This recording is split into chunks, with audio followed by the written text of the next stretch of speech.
since 2005.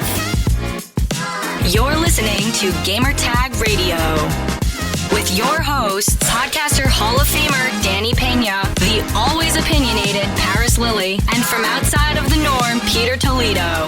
This is Gamertag Radio.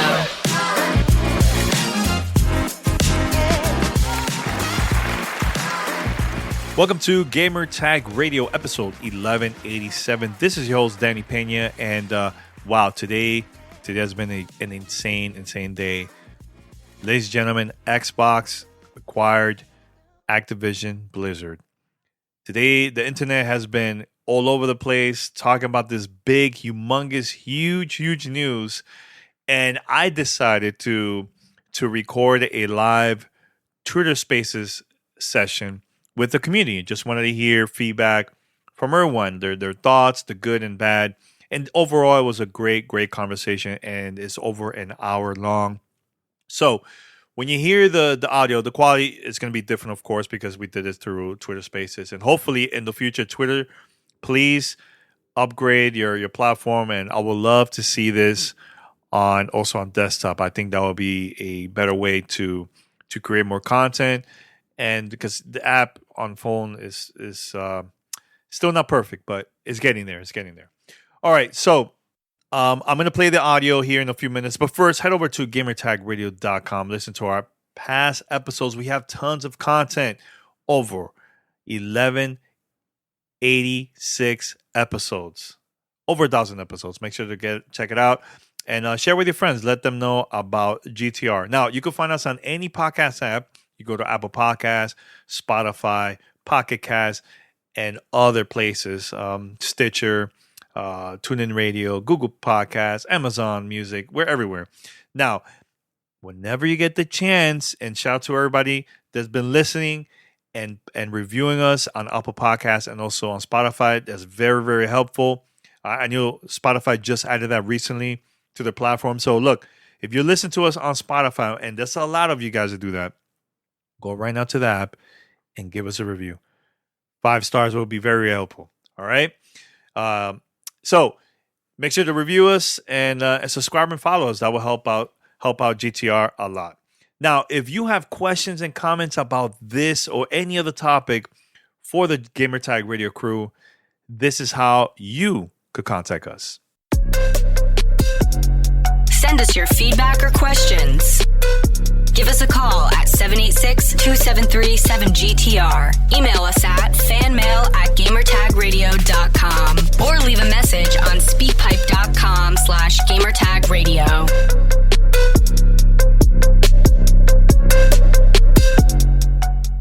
All right, so I'm going to play the audio of Twitter Spaces, and please let me know your thoughts about this. This was a great, fantastic roundtable discussion with a lot of people. We had, I think, like almost 1,000 people tuning in. It was insane.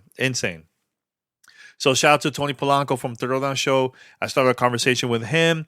Also Aaron, Ashley Simon, Diana, Cicero. There was a lot of people that called in and they gave their thoughts about this big news about Xbox acquiring Activision Blizzard. So we'll be right back. Enjoy the conversation.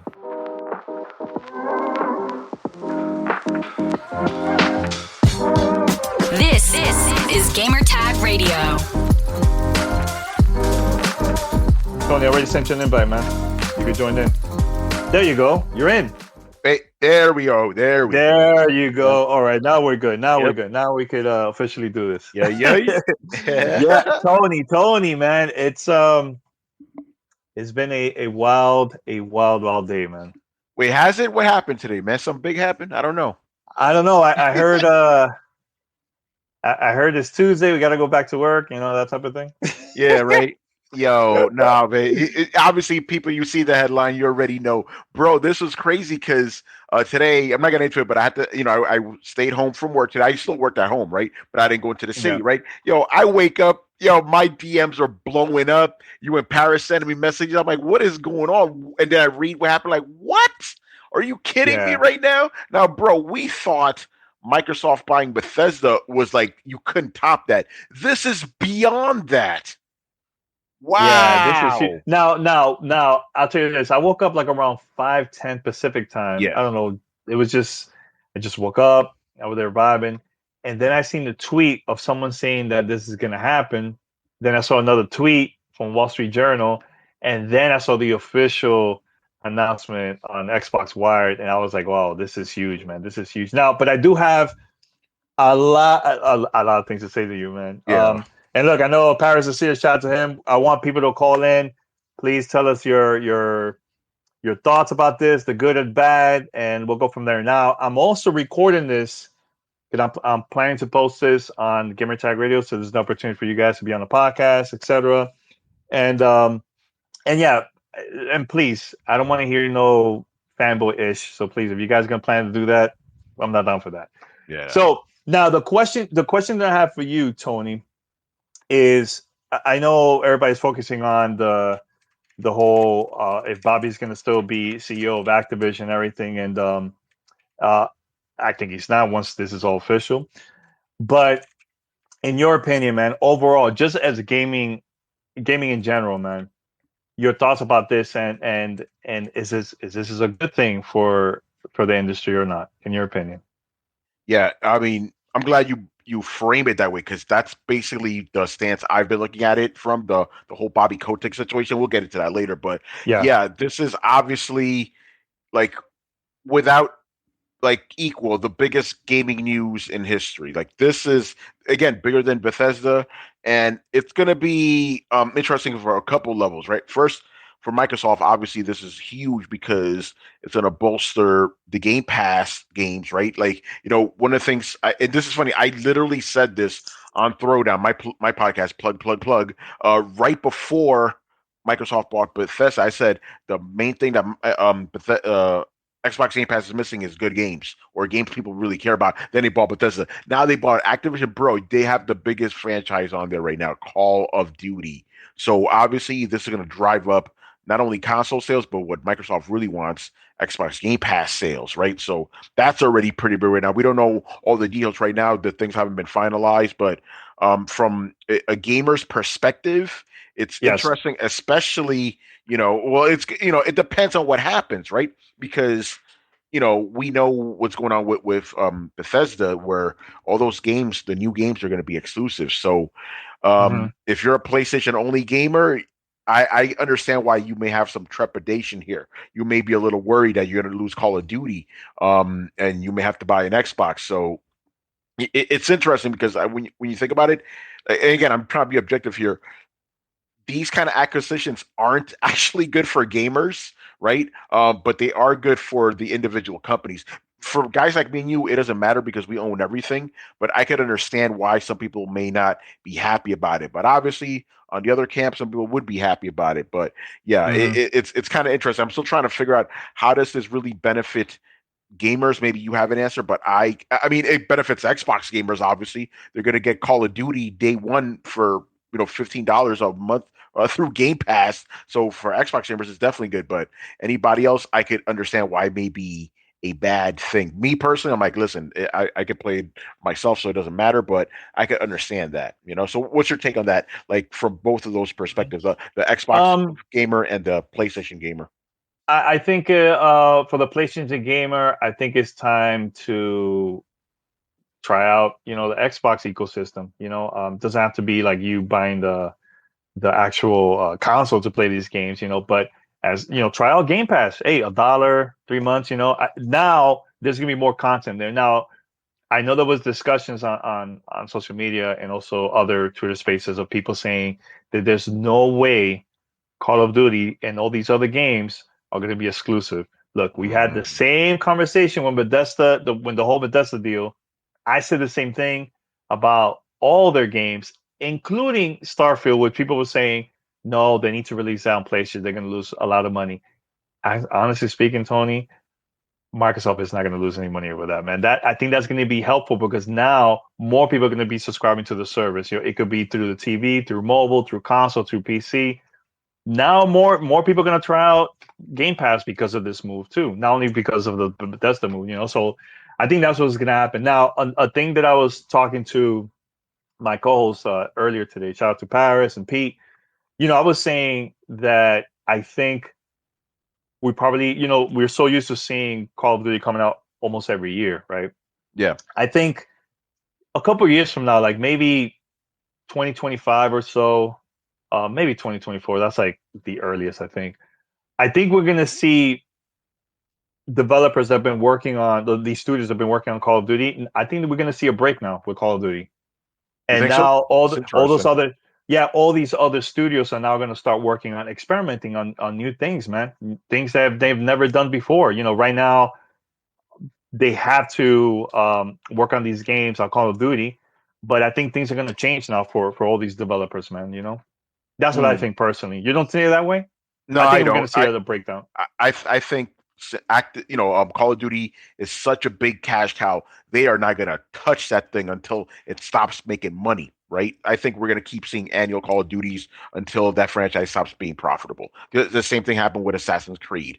We were getting annual releases, then it stopped making money, so they cut back. Hmm. So until that Yeah. happens, I don't think that's going to happen that way. Now, Call of Duty is too big, so do you agree with me? Call of Duty, the new Overwatch game, and all these other games are going to be exclusive, though. Do you agree with that or no?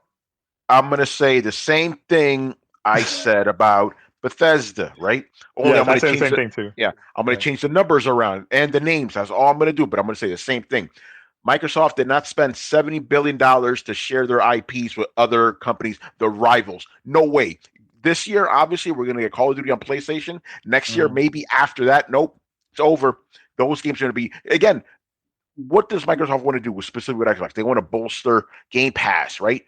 How could they going to do that if they're going to be putting the games out on PlayStation? So I agree with you 100%.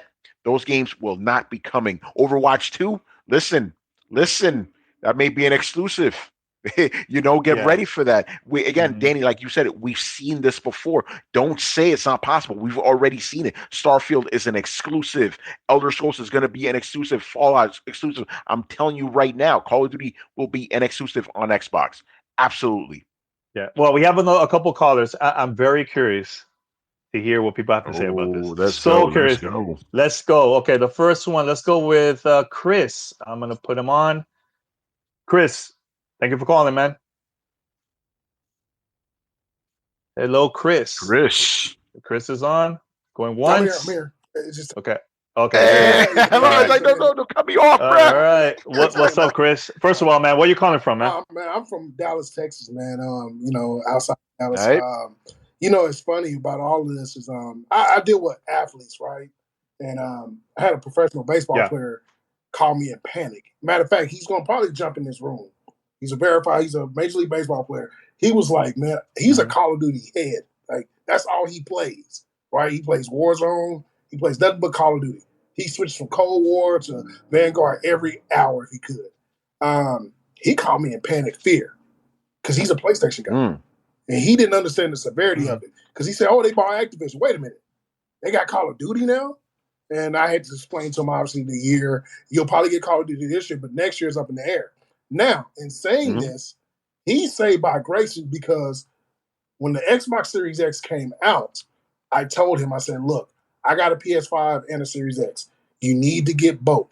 Like, don't play that role of being a fanboy because he's a PlayStation fanboy. He will tell you this.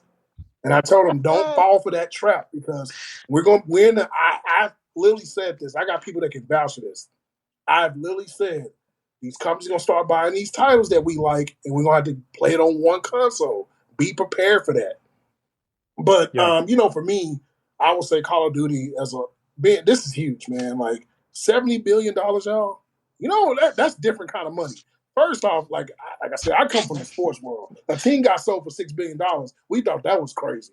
$70 billion for a company, man, that's insane. And like Tony said, ain't no way after 2023 they're gonna say, "Hey, man, we're gonna let y'all still play this on PlayStation." No, that's gonna be. Nope. It's no way, man. And to me, this is a win for Microsoft. Like, look, we got to take the fanboy stuff out, take different things out of it. If you're a gamer, this is a win. If you're true to your word of being non-political about it, this is a huge win for Microsoft. Call of Duty is in its down year, right, with Vanguard. A lot of people don't play Vanguard. They don't like Vanguard. It is still a staple game for multiplayer shooters. Battlefield came out and it was hype for a couple of weeks. Nobody's playing Battlefield anymore. And I told people, like, this is huge for Call of Duty, man. Not for Call of Duty, Microsoft. Like, they're gonna pull. This is crazy, man. I can't believe it. And if I'm Microsoft, man, I don't think Microsoft is done. I personally think they got one more in them to really sort of shut it down. And like, look, Microsoft is saying, hey, you want to play in the big boy table? Give us an opportunity. Let's talk money out. And they have the money to spend. We're talking about $1 trillion company that just spent $70 billion like it was nothing. And they get Call of Duty. So this is definitely a win for Call of Duty, man. I mean, Activision and Microsoft. Hopefully PlayStation figures it out. But to me, they can come with SOCOM. They can come with all these other shooters. It is not going to amount to what Call of Duty is and what forever will be. So that's it for me. All right. No, right. Thanks for brother. your thoughts and thanks for calling in, man. I appreciate y'all, man. All right. Much love. Much All right, love, brother. man. All right, Tony, we have another caller, right? Yes, we do. Cherie, what's going on? Hey, bro. Hey, what's up? Hello. Well, first of all, where are you calling from? I am calling from Brooklyn, New York, and I actually work with Tony at Future PLC. Yes. Oh, nice. Shout That's out why to, I approved it real quick. my city, New York. Yeah. All right, cool. What are your thoughts about all this? Well, there's a couple things. Kotick is going to get bounced out on his butt. Like, the minute that Notch started acting problematic and Microsoft brought Minecraft, he was out in the cold. So that's going to be the same thing for Kotick. Will he land with a golden parachute? Of course he will. The rich get richer and the evil go away to do their deeds somewhere else. He'll be back, unfortunately. As far as the deal, it's huge. It's a huge win for Microsoft. I'm not, when it comes to Call of Duty, that's a lot of money that Microsoft could potentially leave on the table. I don't see why Microsoft just doesn't put some serious licensing fees onto Sony to get Call of Duty, because that's a game that they expect to make money from year after year after year. And if that goes exclusive, that's a big loss for PlayStation. I just can't see Microsoft just not taking that opportunity to be like, hey, Sony, do you want this? You got to pay for it. But in the grand scheme of things, this is a big win for Xbox, especially if you are using Game Pass, if you're using any of their cloud gaming services. What they've done for Bethesda's catalog at the tail end, bringing everything that they possibly could to backwards compatibility. Imagine that for Call of Duty. Imagine that for Warcraft and StarCraft, which are some of the other franchises that Activision Blizzard owns. And quiet as it's kept, Activision also owns Candy Crush, and people are still addicted to that. So Microsoft is also going to get that mobile money right there.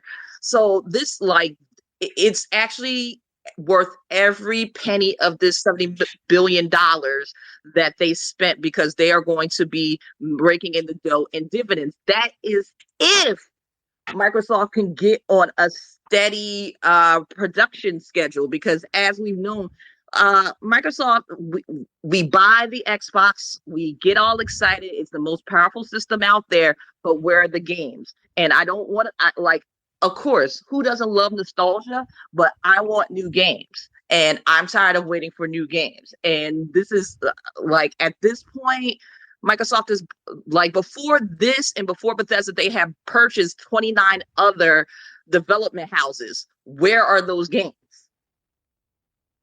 Mm-hmm. Yeah, you know what? I think this is going to be like Netflix. We see multiple exclusive shows and TV series in a monthly basis. I think it's going to be like that now. I think it's what, in total 30. Tony, correct me if I'm wrong. Is it 35 studios now? Is it 36? It's around that range now. Yeah, it's around that range right now. Yeah, that's a lot of studios. So imagine all these studios working on these games that's going to be available, of course, for retail, but also on Game Pass. That's non-stop exclusive content every month. And that's going to be wild when it officially happens. And you can't, and you also can't leave off the table the PC gamers, because which is why Sony is starting to dip its toe in the PC. I don't know about you, Tony, but I've definitely been working my way through God of War on PC. Yes. I'm doing it on. Actually, I need to finish my write up, but I'm working through hard. I'm gonna see how long I'm gonna stay on hard. Depending on how my first Valkyrie battle goes, we'll see how it rocks. But It's a humble brag right there. You hear that, Danny? Man, she flexing over here. Man, flexing, yo, flexing. Yeah, no, go ahead. Keep going. Yeah. but like So no, I was gonna. I have like a bunch of callers. So you guys are cool if I invite more people here? absolutely. All right. Let me let's go with this person. Carv. Hello. Let's see if it pops up. Take some time. Yeah. It pops up. Hello, you there? Can you hear me? Yeah, I can hear you. Hey, how are you guys, man? How are you, man? Danny and Tony? Good. Where are you calling from? I'm actually calling from Australia. Ooh, all the way from Australia. What time is it over there right now? It's like 7 in the morning. Well, good morning to Yeah. you. Good morning to you, sir. To you guys.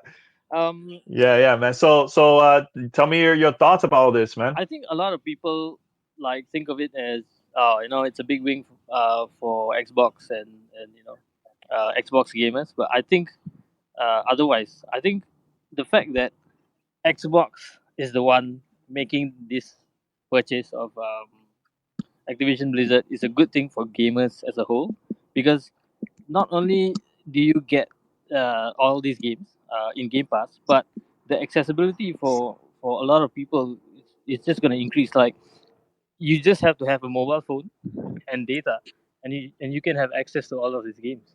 You don't have to buy a console or a specific device. Like, if like Sony were to have, you know, like bought Activision, it would be a whole other story, you know. So and I think it's just a big win for like gamers to be able to access all of these games like Call of Duty, and like Overwatch and all that stuff, like just from like cloud gaming even. And I just can't wait to see like all the collaborations between, like, let's say, I don't know, like something crazy like the Coalition and StarCraft, the guys behind StarCraft doing something like, a Warhammer style kind of third person shooter kind of StarCraft game, like just crazy possibilities. And I think it's the best time to be a gamer, because the barrier to entry is so small. It's You don't have to spend a few $100s to buy a console. You just have to get Game Pass and you can play it anywhere. Thanks for calling, man, and shout out to all the gamers in Australia, man. Yeah, thanks, man. See ya. All right, thanks for calling. All right, so we're gonna go to the next speaker here, Forrest. Hey guys, can you guys hear me? Yes, I can hear you, man. How are you? Yeah, you're cool. good. Thanks. Awesome. Where you calling from? Yeah, sure. Calling in from Alabama, actually. Thanks for hosting the talk. I appreciate it. And I just wanted to try to hit on, I guess, a few important points surrounding this whole conversation. I guess first, just jumping right into the conversation around exclusive games. Going back to the deal that they first made with Bethesda, we heard a term that Phil Spencer threw out when he said legacy titles. And that proved to be a fairly important term. And correct me if I'm wrong, but in this case, legacy titles refers to games like Fallout 76 or Elder Scrolls Online that weren't immediately pulled off their systems or the PlayStation system, and they're still playable right now. Now, that could extend to a game like Warzone, where it could stay on PlayStation and be playable that way. But new Call of Duties going forward would be exclusive. And I mean, the other important point that I think is really interesting in this announcement was Phil Spencer specifically said that he was excited about the pipeline coming in from Blizzard, which was interesting because I don't think we know a lot about the pipeline coming in from Blizzard, what their next few years look like outside of Overwatch 2, and whatever they're working on for World of Warcraft. But what does Diablo look like? What does StarCraft look like? These are really storied names and franchises that have, unfortunately, in recent history, kind of maybe lost a bit of their luster. So can Microsoft do something really exciting and interesting with titles such as Diablo and StarCraft. That would be really fun to watch. And then final point, and I'll just keep this quick. Really important to just remember the human side of this story. Activision still has a lot of turmoil going on behind the scenes, and I think that's something that Microsoft is going to have to address. So, yeah, that's all I got. Appreciate you guys. No, you're 100% right on that, man. I have a lot of friends that, the developers and they work over there too. And I think this is going to be great for not only them and everybody else that been working on other games for Activision Blizzard. Things are going to change over there for the better. So I think that's good. All right, man. Thanks for calling. And we have another caller, Tony. I believe we do. All right, who's this? Yeah, this is I believe this is Fergus Mills. I got to give my man a shout out. He's been a fan of Throw Forever, and I used to work with him on the Coalition, and also he was able to help my co-host Carlos Romero get a PlayStation 5 when it was hard to get one of these. So we had to get Fergus in here real quick. Appreciate it. Thanks for calling, man. I appreciate it, man. First of all, I need to put in a bid to Microsoft, see if they can buy me up. Man, I'm throwing this money around. But yeah, man, there's just so many ways to attack this conversation. But what I really want to think about is the impact that it's going to have on Microsoft for mobile gaming. Because I really feel like with the amount of money they're spending, they have a bigger vision of getting, those players to actually come over on their systems in their platform. Do you think they will be willing to buy a mobile gaming company, just go all in? So that's one question. Second part is, what do you think Sony is actually thinking in terms of their long-term strategy now? Are they going to start thinking they need to get into third parties, or they're just really going to have to focus on their first parties? Because I know they're over there panicking. So yeah, I don't know. I don't know about panicking or anything like that. I don't know about that. I don't. But I do think that Sony needs to also start working on games with multiplayer, because all the first party games that they have right now is all single player games. So where it's like a game like SOCOM, bring that back. We need games like that that has multiplayer. So because I think this is going to affect the PlayStation gamers. Now they're not going to be no Call of Duty in the future for the console. Now what? So that's what I think. Tony, do you agree or no? Yeah, I want to address that, and then I want to answer the mobile question. But and I tweeted about this. I'm like, because every time this happens, like, who is Sony going to buy? Who's Sony going to buy? Like, listen, Sony cannot match Microsoft dollar for dollar. They have to, quote unquote, answer this by another way. They can't just buy up studios just like Microsoft. They can't afford to, but it's just impossible, right? So Sony's just gonna have to do what they're gonna be doing, just releasing, top quality games. Because as of right now, I mean, obviously people have different opinions, but you could argue that Sony has the stronger first party lineup historically. Now things are a little bit different, all these acquisitions, but Sony cannot go around buying, they're going to go buy Take-Two or something. They can't afford that. They can't match that. So Sony has to answer that way. As far as the mobile question goes, I mean, these guys, they got Candy Crush now. So that's like the top of the food chain right there. So I definitely see them investing even more into that. And think about it like this, right? Also with mobile, you're going to have all those games, all those Activision games on Game Pass on your phone, bro. So they're already heavily investing in it just by buying Activision Blizzard. So they're covered on all those ends, man. So it's going to be very interesting to see where they move moving forward. Yeah, man, Fergus, thanks for calling. We have a lot of callers here, so I'm trying to give everybody an opportunity. But thanks for calling, man. Thanks, brother. Appreciate it, yeah. All right. So we also have Cicero here, man. What up? What up? Happy New Year. My man. What's up, brother? What's going on? I got, everybody's here. Diana's here. Paris is here. I see you guys. Happy New Year, everybody. Happy New Year, man. Yeah. I just want to say, I mean, you got to remember this day. Like, I remember when Osama bin Laden was captured and apprehended, right? I remember the day when the console wars ended. This is the day. This is it. It's over, right? So, for all those people that are talking about no console wars and stuff like that, whatever, it is officially over, because now what we've got is we've got Nintendo games, we've got PlayStation games, and then we've got games, and that's what Microsoft is doing right now. Because I don't even know if they're going to go as far as having exclusive games. Like, I don't know if we're going to have a Microsoft, a platform exclusive Call of Duty game. I don't know that that's going to happen. I think what we've got now is Microsoft saying, Xbox saying, hey, look, we've got content delivery, right? We've got a content delivery device in an Xbox if you want one, but we've just got the content. We don't care how you consume the content. The content belongs to us. So just consume it. We've got this Game Pass service. You can use it anywhere. But if you want a console, if you want a box, we'll sell you a box. Sony will have a box as well, and you can play our games on their box as well if you want. But we've got all the other stuff. Plus, we'll have some exclusive stuff. It's like how Sony pivots from this is completely different. They can't do a Me Too like service where they're courting third parties because there are no more third parties. Microsoft's got them all. Thoughts? Yeah. The whole conversation of console war, that's done. That's been done for a long time. I don't know. But look, Cicero, let's be real, man. People are always going to bring up, like, there's no way these games are going to be exclusives for Xbox, etc. Do you think 100% all these games are going to be exclusives? No, for Xbox?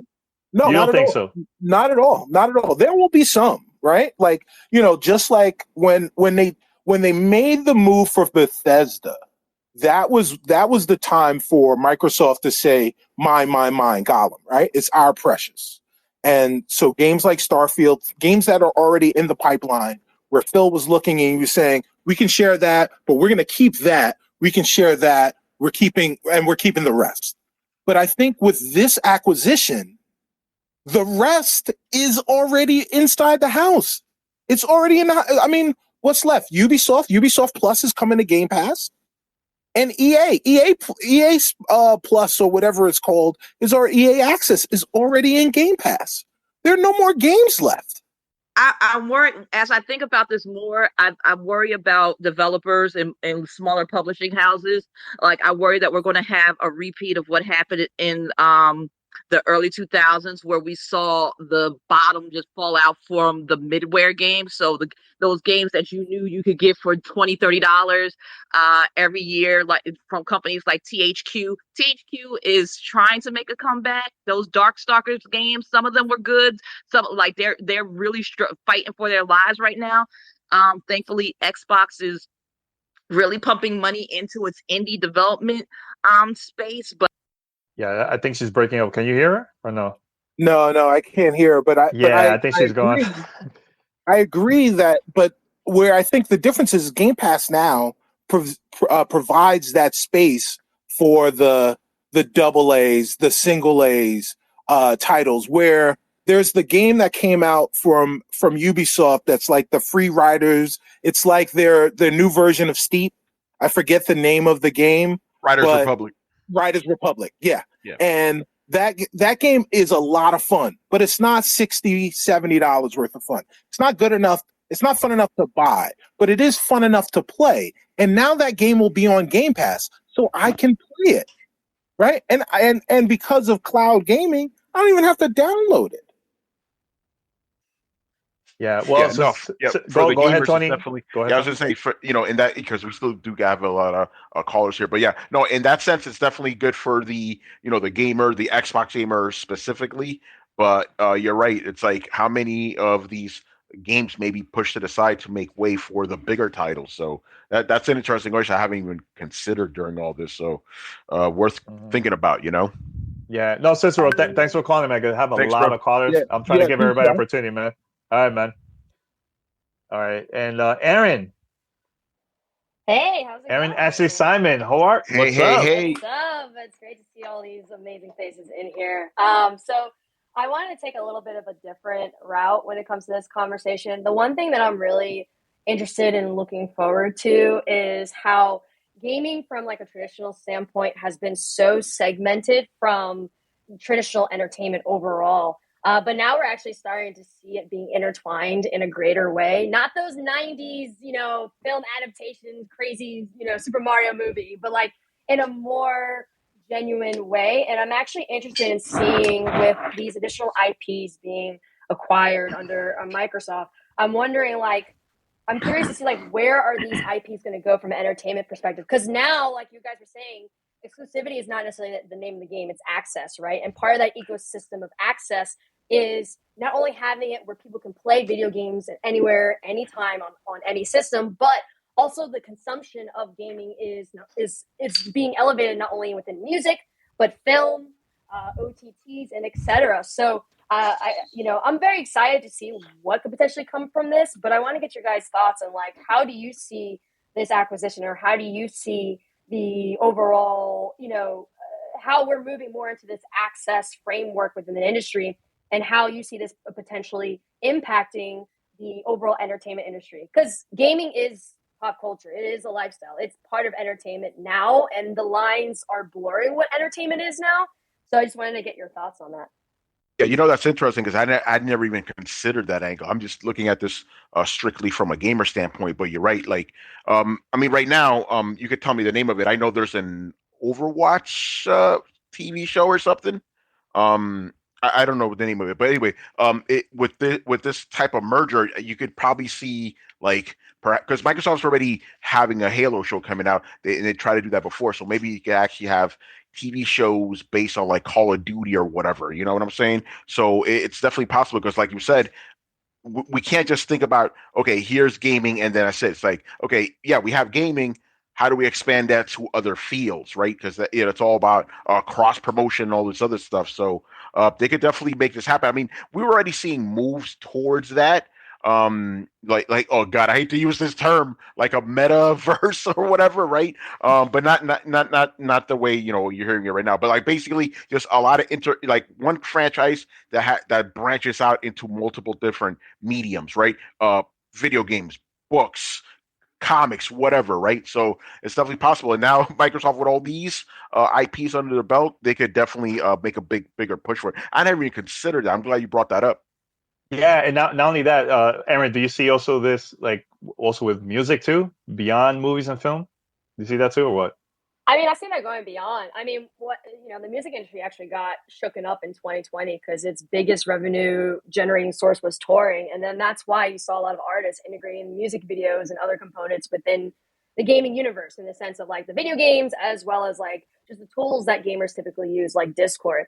I mean, I see that overall, what I see is, like, how not only games, but, like, just entertainment IPs are marketed. It's going to be always a multifaceted approach. Like, for example, I wouldn't be surprised if we start seeing at music labels them integrating gaming as part of 360 deals. And I wouldn't be surprised when we see gaming companies starting to bring in, and whether it's acquiring different companies or having specific departments that literally touch on all different facets of entertainment. I mean, we're starting to see that with Riot, right? Riot obviously has their games, but they have a music department and they also have an entertainment department. They had an executive come over from Netflix.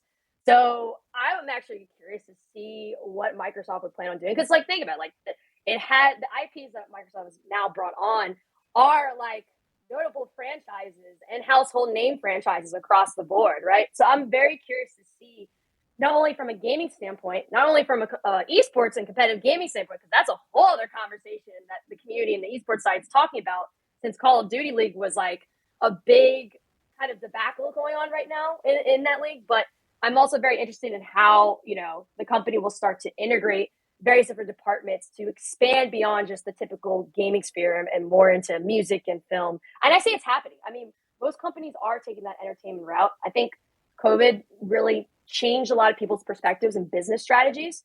And now it's like, okay, if, gosh forbid, another, the pandemic gets worse or anything like that, it's like, how can we keep business going where people can still have access to our IPs in different forms? Yeah, I love that. I love that. Yeah, I hope Microsoft get involved with music. I think that would be dope. Really, really dope. But Aaron, thanks for calling. I know we have a lot of callers. I know we have also another one, Diana, here. So I'm going to give everybody an opportunity. But thanks, Aaron. Thanks, Aaron. All right. New York in the house. Hey. You already know. All right, and also from the Boogie Down Bronx, Diana up in here. What's Hey, up, hey, D? y'all. How y'all doing? I Everything yeah, is good. All Everything right, is good. Prima, how you I'm good. doing? I'm good, lovelies.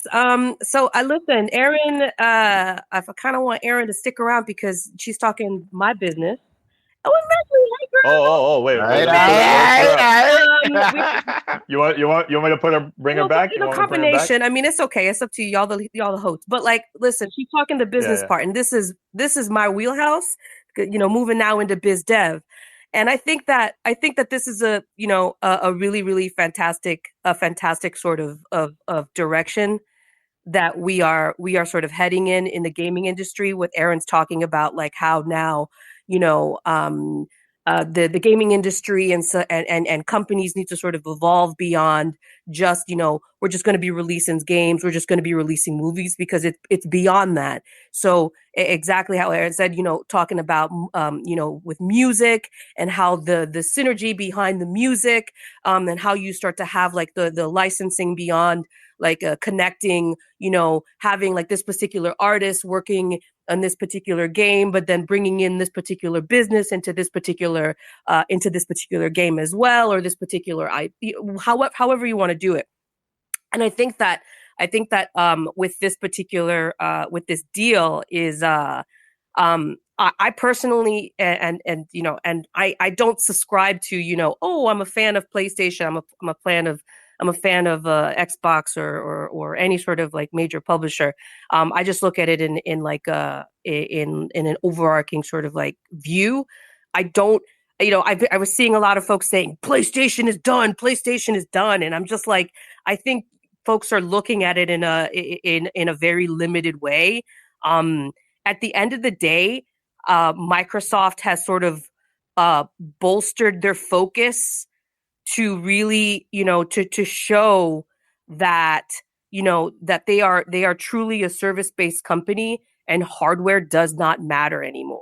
Like, so they're gonna get you the game the game that you want, wherever you want, at any time you want, like up, down, left, right, anywhere you want it. And that's great, because with Game Pass, you're going to be able to do that. But I think that with when it comes to PlayStation, I think that outside um outside of like the Microsoft now having a library of like these publishers and stuff, I think that PlayStation still has a room to grow, and a place to go, because where we're seeing or at least we're hearing, or we're finding out the numbers of like, well, they're not public yet, but like um the numbers apparently for God of War on PC are supposed to be like fantastic. And I think I saw maybe you and actually Danny, I think you and Tony were posting about this a few days ago, about like folks now wanting even more ports. And I just think that you know this is probably a ramble, but like I just think that this is a great deal. I think when it comes to the business side of it, the possibilities are definitely endless. And I love how Aaron mentioned that now that there's like there's a lot of possibilities of including music, and including more IPs, and moving into more places of entertainment, moving into more possibilities. And this is just great. It's just really really great. I'm rambling, but I'm going to shut up now. Sorry. That's why I No, no, love we you, loved D. it though. We loved it. We There's so loved many, it. We loved there's it. so much, there's so many topics, and I made notes, and then I just didn't follow any of my notes. It's all Nah, good. but It's it was all all good. good. It's I all did. good. I did want to touch on something you said, D, because I agree 100%. It's like, here's the thing: Microsoft is primarily a software company, right? So they are focusing more on Game Pass, trying to make it more valuable, so it could be everywhere and get more subscribers. So I could definitely see the day where you buy a new TV, right, and Xbox Game Pass is already pre-installed. you fire it up, streaming, you're good to go, right? And having things like Call of Duty and Overwatch and everything else that's under the Blizzard umbrella will definitely bolster that. So, again, Danny, go back to our original point. Like, this is why I don't see these games being on PlayStation. This is a move to get Game Pass like really out there in front of people. You know what I'm saying? So I definitely agree on that. It's like Microsoft is thinking beyond consoles. Like, you're already seeing it. Yeah, go ahead. I'm going to interrupt you really quick because I think that we're still going to get those exclusives, but I don't think that we're not. I don't think we're heading back into just exclusive city how we used to be, where you could only get the game on Xbox or on PlayStation. I think we're starting to see this through obviously you can't trust social media 100%. But we're seeing the softening of and the breaking down of like the walls, because I mean, who'd have thunk it a couple years ago that PlayStation would even be on PC? So I just think that the idea of exclusive, just Call of Duty will only be on Xbox, or or Bethesda games will only be on Xbox. I think that we're going to have some obviously some exclusive titles, but there's going to be a softening of that parity is going to be on as many places as we can, because right now it really isn't about the hardware isn't important. It's really the service of that. If it's providing that service. And I'm sorry, Aaron, you've had your hand up. Yeah, sorry, go ahead, Aaron. Yeah, go ahead, Aaron. Oh no worries. I'll be quick. I think the overall point of this is consoles are not going to go away. I think when we evaluate this situation, we have to look at consoles, cell phones, PCs as access points, right? The main focus is the Xbox Game Pass, and ultimately, we all know that the ultimate goal is cloud-based gaming system, right? And the ability to have specific IPs or your software to be accessed at multiple different points on multiple different places at multiple different times is the key point. Then on top of it, it's not just about accessing the Xbox Game Pass. Another thing too is even within the console or even within your mobile phone, you could easily, we're going back to the different forms of IP entertainment. You could still access that specific IP or the content of that IP if you go on Netflix, right? If you go on Spotify, right? And we're starting to see this. I mean, even other companies like Facebook are starting to integrate this. And it goes back to what you're saying, Tony, in terms of metaverse.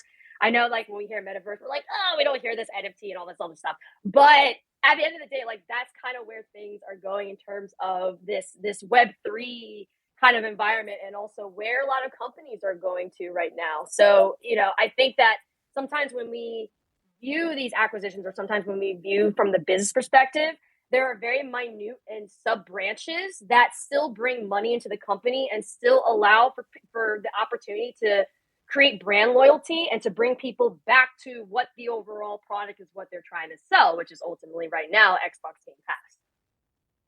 Yeah, first of all, I just want to say, Aaron and the thank you so much for calling over here. We had a lot of callers, and for some reason it got kicked out. And once I came back, all the callers just went away. So if you guys call, please call again, and I'll put you up here. So I'm going to put another person here, Chef RD. Making me hungry. Yo, Chef, what's up, man? Chef, you there? Chef, man, what's up? Chef, are you there? Nah, I only see two people in here. He think he's gone. Yeah. All right, let me go with another one then. He disappeared. Don't know what happened. Chosen One PR. Let's go with him. All right. Let's see. Chosen. You there? What's up? How you guys doing? Everything good, man. What's up with you? Pretty good. Chilling. The only thing I want to say, and it's something I've been wondering since I heard the news, which, by the way, I believe they're great, is what is the play here for Microsoft in general? We know what Phil Spencer feels like when it comes to games and gamers. He wants everybody to play, no matter where you play. So are they trying to choke out Sony in the market as best as they can, so then they could later say, we have this product Game Pass, and put it in their system. Could that be a thing that they're trying to do here? Because I really like the acquisition looks great. I mean, on paper, of course, like $70 million almost. That's a lot of money for anybody, including them. And I don't see, because how many players, more consoles over there. I don't see them pulling a game like Call of Duty that comes out every year, which I doubt that that's going to be the thing now that they're with Microsoft. But I don't see them also handing over that IP, which is the biggest IP of the whole acquisition. So I'm just wondering what the ultimate goal, or what you guys think the ultimate goal would be when it came to the acquisition. Well, yeah, Well, like I I said, tell you this. Oh, go go ahead. ahead. Yeah, I was Well, just for saying. me, I Yeah, think go for ahead. me, it's just building the library, man. They need content for the service if they really want people to stay in part of the service. It's like similar to think of it as like Disney Plus. You get to see all these exclusive shows, movies, but it's always new content every few weeks, a new episode every week, right? Or Netflix, there's always new content there, but it's only exclusive to the service. So it's all about the content, man, to keep people to still be part of the service more than anything else. You know what I'm saying? So it's not even about the sales of the console, man. It's not. Do you agree with that, Tony, or what? I have nothing to add. I was going to say pretty much the same thing. This is all about the library. It's all about making Game Pass more appealing. That's what it's about. Like, if these other things happen where they just so happen to trounce their competitors, sure, but it's their primary goal, their end goal, as you said. It's all about bolstering the library. That's all it's about. Yeah, Yep. I, And I and agree. and we're gonna get to see a lot of content almost every month. That's gonna happen with the amount of studios now that they have. Yeah, Yeah. and I agree, and that's really great. I mean, I love Game Pass. Game Pass is like the best thing since sliced bread for me. Um, but that's what I'm getting at. Like you got this portfolio, and there's still rumors of other acquisitions. We're not even gonna go into that. But at the end of the day, it will be a huge get, and saying, okay, Sony, you guys want this game, you guys want that game. How about you guys get some Game Pass? You see what I mean? And then, I mean, at the end of the day, it's still selling a service. It's just on every platform, just like Phil said a long time ago, that he wants everybody to play. Yep. All right, man. Thanks, Chosen, for calling in, man. Thank I you. have a Thank I you. have a bunch of other callers over here, Have man. a great All right, night. let me all right, take care, man. All right, so we have another caller here, and let's go with Kerry because Kerry been calling for the longest and he got kicked out. Kerry, you there? Hello. Hello. Hey, Kerry, what's up? Hey guys. I was just thinking about this a little bit. Is like I'm trying to think of how many big AAA publishers are left out there. So while I feel like this is great for me, great for gamers, amazing for Microsoft, and probably considering Activision's current position, wonderful for them. But is anybody concerned about the um damn it, the words lost me right now. All the big companies being consumed by Microsoft and Sony, and I mean Nintendo's playing its own game, so I don't know about how they fit in the picture. But I don't know if there's any concerns out there by people about us ending up in a duopoly type situation. Like I don't think that's going to drown out the indies. I think in order to fight that view of Microsoft and Sony, that they're going to continue to find amazing ways for independent developers to get their games out there on the platforms, and hopefully they'll find a way to not let them drown out in things like Game Pass. And hopefully indies are getting paid well enough on Game Pass, because that's something I don't know the data on. Is if a indie comes out and it's $15 or $20, is that going to be more successful than putting it on Game Pass and being drowned out? Yes, you might get more people, but maybe not. So like it's a tough game, and I just don't want to see all of the AAA publishers get drowned out and be owned by either Microsoft or Sony, because then, I mean, gaming has changed a lot in my lifetime. It used to be Nintendo and Sega, and it's Sega, Microsoft, and PlayStation, and now it's Microsoft, PlayStation, and Nintendo, and who knows who could come out next? Steam, all the other PC platforms.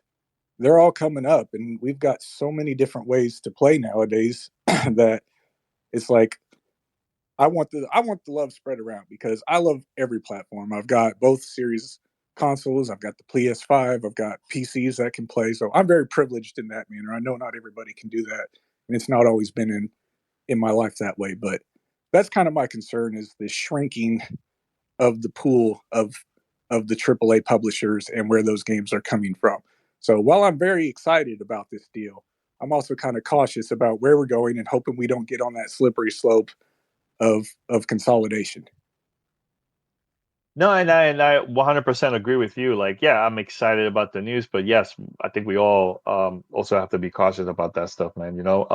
I just don't see it as a monopoly just yet. Like, I know people are gonna be saying that, but there is still competition when it comes to like EA and other companies out there still, still independently. But yeah, Aaron, do you see any issues with that? And also, shout out to Tony. I don't know where he's at. He got kicked out. Hopefully, we'll come back over here. So. Aaron, Dang. you have any issues with that, Aaron, or no? I mean, I think the most important thing that first off, this still has to go through a regulatory approval process because of antitrust laws anyway. I still think that, like, when it comes to overall the publishing and gaming, it's still, like, I agree with Danny, it's still competitive. And I also think that gaming is kind of like one of those landscapes where even, obviously from a financial standpoint, it's hard to compare, but like even still, like some indies and other studios are able to still compete within the gaming landscape. And when you compare it to some other forms of entertainment, which is a little bit harder because it's a little more isolated versus gaming, but I don't see it as a problem per se right now. But I'm actually really interested in, like, as more of these like technology and program systems and subscription services are being, or technology is advancing a lot more where, like I said, we go towards this cloud-based gaming. I'm curious to see how this changes the overall infrastructure, and would it duopolize or monopolize? I'm not sure yet, but at the end of the day, there's always, it's unfortunate, but there's always going to be the one person or one company that will have a little more of a footing over others just because of the systems and technology they have. But I don't know if that means like that it won't allow for the other, other companies, other publishers to still thrive. I don't think that's the issue right now. Yeah. Oh, I see Tony's back. Hey, welcome back, Tony. Yeah, thanks. Yeah, Hey, yeah. Carrie, go for it. Go ahead. You were gonna say something? You good? Tony, you're good? Oh no. Again, I dropped off. Twitter Spaces need some work. Some work for sure. But so I don't know what Aaron was just saying. But I guess my the point we were just talking about right before things got cut off. It's just like because I do see people going, oh, what's Microsoft trying to do? It's like this isn't complicated. It's simple. They want to make Game Pass more lucrative. This is how you do it. So it's not that complicated of an issue. I don't understand why people can't really grasp that. Yeah, and I apologize to everybody that's been calling. Look, I've been getting kicked out. Once I come back, all the requests goes away. So yeah, Twitter Spaces definitely need to work on this, man, and also work on a desktop version. I would like to dude. do this on my PC. Yeah, right. Let's make it happen. All right, Carrie, where are you calling from, Carrie? I'm from Indiana. Indiana. All right, man. I just want to say thank you for calling in, man. All right. Can I say one quick thing? Just go ahead. All my gaming friends out there, as we're getting excited about Xbox consolidation, want to rub it in the faces of everybody else, remember that there's humans on the other side. So let's have civil conversations about this stuff. Everybody loves gaming. Let's just be friends. Yeah, Well I said, like man. that. Good, well said, man. Thanks for calling, man. Yeah. Thanks. Yeah. All right. So we have, I see. Let me bring her back. All right. So we have another caller. Michael. No. Let's see, Michael. Let's see if this one goes in. Yeah, I don't see any requests. Hello, Michael. Hello, Michael. Dímelo, mi gente. What's going on, Danny? All right. What's going on, man? All right. First of all, where are you calling from? Originally from Puerto Rico, but I currently live in Rhode Island, smallest state in the Union, baby. All right. My man. All right. So, all right, man. So you have a couple of things to say about this? Quickly, we have a lot of callers, I got you. So I think this is actually a fire accusation. Purchase. But I gotta say, don't you guys feel like this was like a heavy flex by Microsoft? They just throw 70 billion, saying, "Yo, we'll throw this cash, no problem. We're just gonna buy out Activision Blizzard, easy money, and just throw it down there." And then Sony's like, well, we got God of War on PC now. Don't you think that that's kind of like a big thing?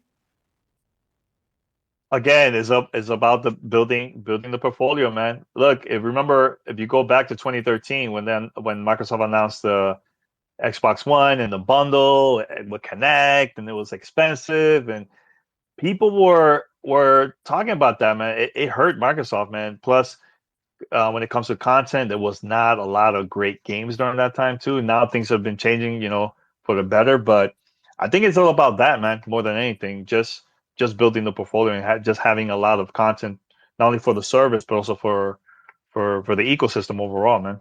That's what I Yeah, think. I and don't see it as like a flex or anything like that. yeah, just Well, to that I'm point, going to disagree with that because yeah. I'm working as Thank you. I work at Zynga, and like last week we were the most we broke the record for the most money spent on an acquisition, and then Xbox was like, nah, we need to win, so now they won that. So like, Oh no! that's So you think it's more of a flex? Come on, this has been it's a, going on for a while. Come on, okay. I mean, they just wanted to go up against Zynga. That's it, really. I mean, like take two Nah, is it? I'm just kidding. I'm just yeah, kidding. you bugging right now. No, but here's the thing, and just to put things in perspective, $70 billion, that's a lot of money. That's chump change for Microsoft, bro. Got to keep that in This mind. is So fact.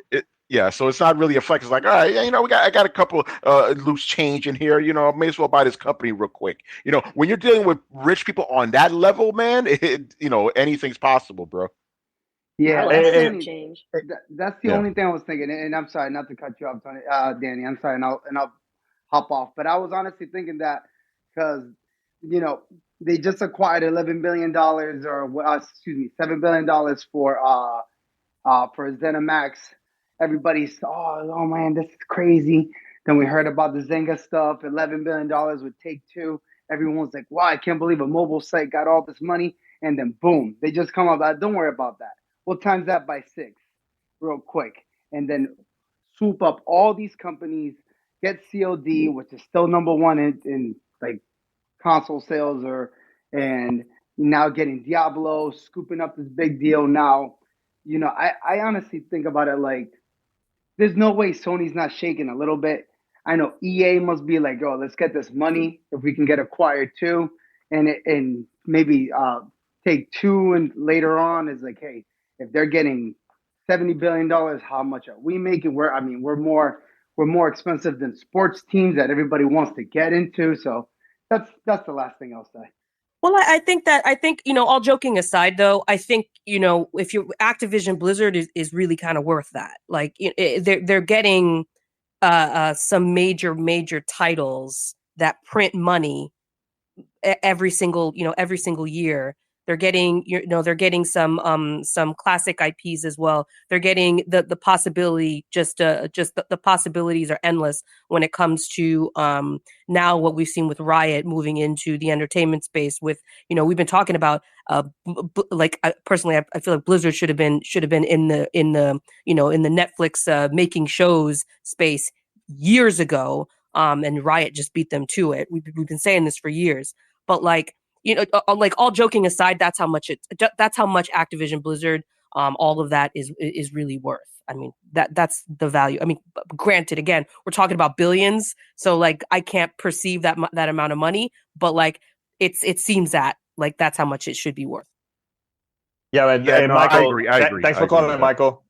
Thanks for calling, Michael. Go ahead, Appreciate you Tony. guys. Appreciate All you right, guys. brother. All right, take care, man. Go ahead, Tony, because I really have to wrap it up. I Yeah, have to no, go no, no, somewhere. no. I got nothing. Go ahead.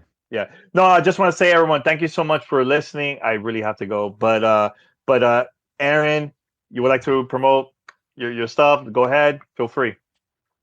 Oh, yeah. Hi, everyone. I'm Aaron. I'm a broadcaster in the gaming entertainment space. If you want to stay up to date with everything I do, you can follow me on Twitter, Aaron A. Simon, and all social media. I'm also a co-owner of a new esports organization called XSET, and I do a lot of work behind the scenes when it comes to the intersection of like gaming and entertainment and culture. So this is a really great conversation. Also, I just want to quickly note, I'm also interested in seeing, like, I know previously, like there's conversations around Microsoft like purchasing Discord and having deals with TikTok and stuff. I'm actually very interested in seeing what other products Microsoft purchases and how they will look to integrate that into the overall metaverse that they're trying to put together, which will include gaming as well. So just want to quickly say that. All right. Thanks, Aaron. Tony. All right. Before I plug myself, I do want to give a quick shout out to Cherie Smith, who joined us earlier. You could check her out on Twitter. Her name is Miss Smith11. That's all one word, Miss Smith11. She is the editor-in-chief over at Laptop Mag. They are amazing, and she's awesome, so make sure you follow her.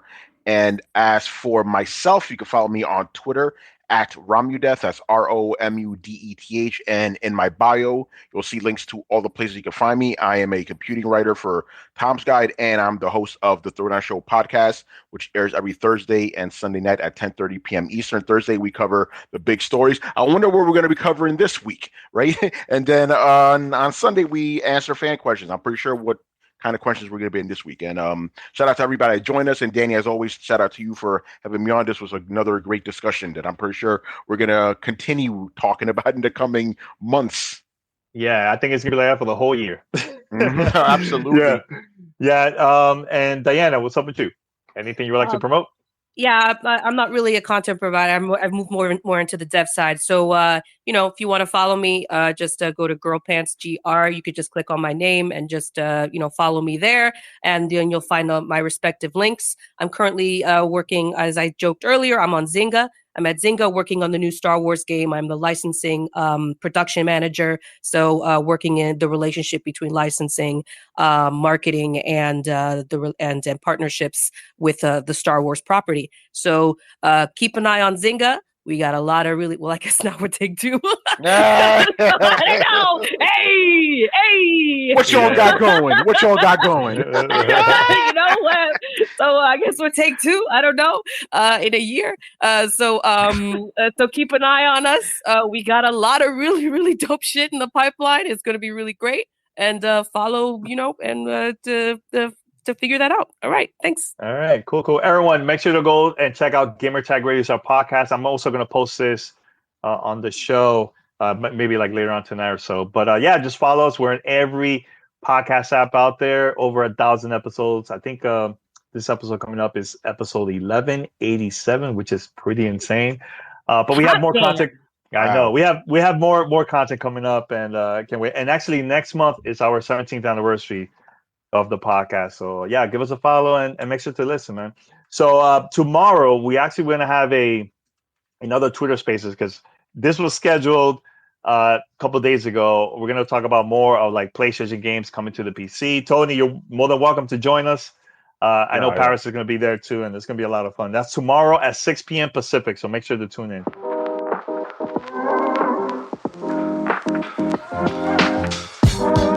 This is Gamertag Radio.